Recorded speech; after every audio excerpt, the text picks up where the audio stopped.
मी विशाल खंदारे, राहणार माळकणी, तालुका महागाव, जिल्हा यवतमाळ. मी इथं आज आंबोड्याच्या इथं आलो, आंबोडा गावी दिनेश भाऊ देशमुखच्या इथे त्यांचा प्लॉट बघण्यासाठी.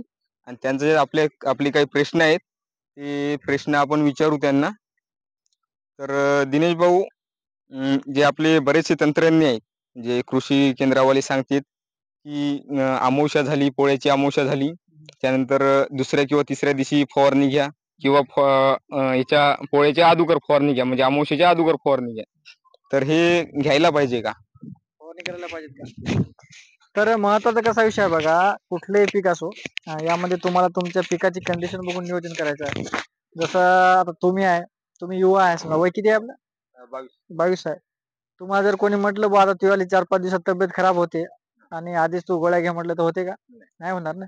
याच्यावर जर रोग असेल तरच आपल्याला फवारणी करायची, याच्यावर आळी दिसली तरच फवारणी करायची. महत्वाचा विषय आहे. विनाकारण खर्च करून, जसं आता याच्यावर जर मित्रकीड आहे, तुम्ही आता माझ्या आधी इथे 1 घंट्यानं आले, तुम्हाला इथे मित्रकीड किती दिसली? बरीच दिसली ना. मग आपण गरज नसताना जर याच्यावर फवारणी केली तर ते मित्रकीड जिवंत राहील का? मरून जाईल ना.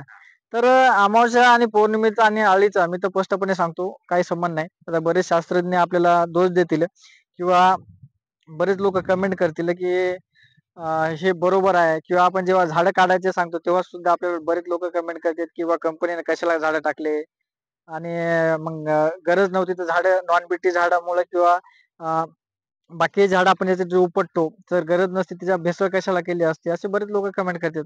माझा सर्वांना एकच प्रश्न आहे की आपलं जे नॉलेज आहे, नॉलेज भरपूर झालं पण प्रॅक्टिकल अनुभव आपल्याला नाही.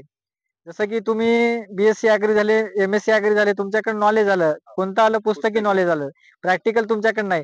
आणि जर तुमच्याकडे खरंच ओरिजिनल नॉलेज असेल ना, तर आपल्यापेक्षा त्यांनी प्लॉट 4 पट डेव्हलप करून दाखवायचा.